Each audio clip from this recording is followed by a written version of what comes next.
Meanwhile, let's turn to Ohio. As you know, Sherrod Brown in a tricky race with Bernie Moreno. Bernie Moreno, he's sort of come back up in the news in some ways because we have a candidate for governor in Mark Robinson in North Carolina who claims that it's an elaborate hoax. All of his showing up on all of these porn sites and hookup sites and referring to himself as a black Nazi online. And he says it was a real prank that was obviously pulled on him.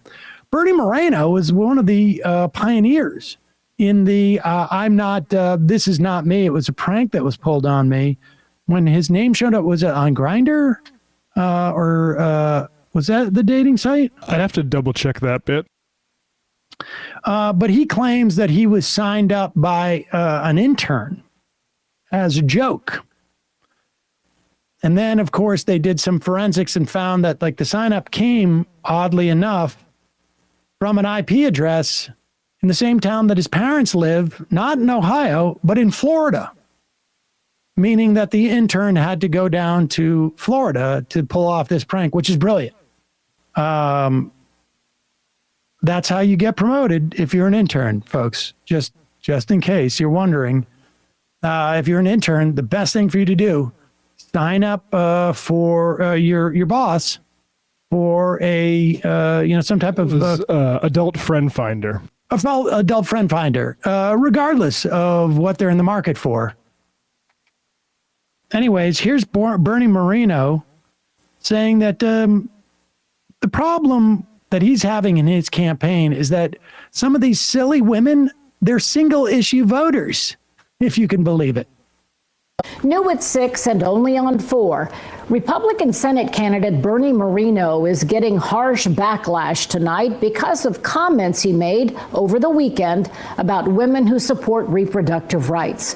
NBC4 obtained a video recorded at a Warren County town hall during which Moreno accused suburban women of being focused solely on their ability to get an abortion and questioned why it would even be an issue for older women. You know, the left has a lot of single-issue voters.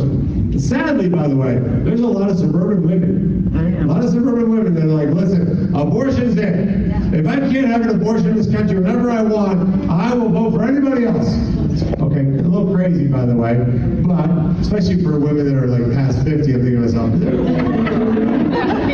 that's an issue for you.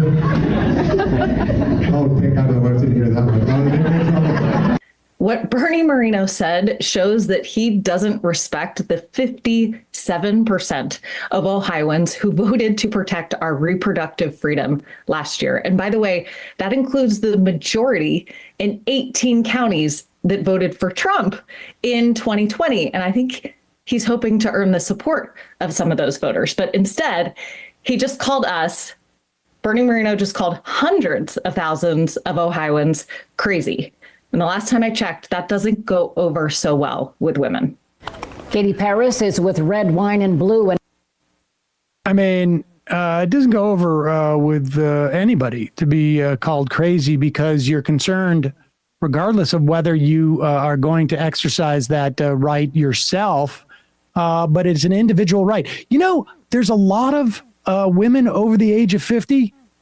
I mean, you don't need like the idea that men wouldn't care either is absurd. But he's also just an idiot for not realizing that a lot of women over 50 will have a child who might also want to exercise their this individual right that has been in existence for over 50 years in this country. This guy's really a lunatic. If you Freaky Friday'd me into a Republican running for office and told me to sabotage him, I would probably say something along those lines. Like, what do you care? You can't even have kids anyway. Like, you know, open your mind up. Stop whining about abortions all the time.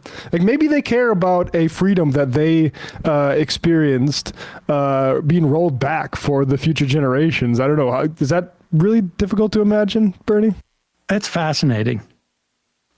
I mean, And some of them ate it up. It's the type of people that go to see a Republican, I guess. there were a lot of people there who seemed very excited at that. Talk about how crazy women are for wanting some control over their bodies. And particularly in Ohio, where the referendum passed. Hi, folks. Hey, you've heard me criticize how the mainstream media across the political spectrum either fails to report on important stories or prioritizes their own bias over balanced and comprehensive news coverage. Well, that's why I use Ground News as a solution on a daily basis. Longtime sponsors gather related news and add important context so you can understand how each outlet reports on it and maybe sometimes skews the facts. This, and being so close to the presidential election, you're going to see rhetoric against Harris and Tim Walz is only going to intensify.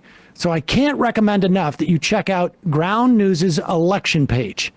My Vantage plan gets me access to their election-focused blind spot feed and diverse perspectives on each candidate so I can find the truth on who they really are, not just hear the loudest, most biased opinions.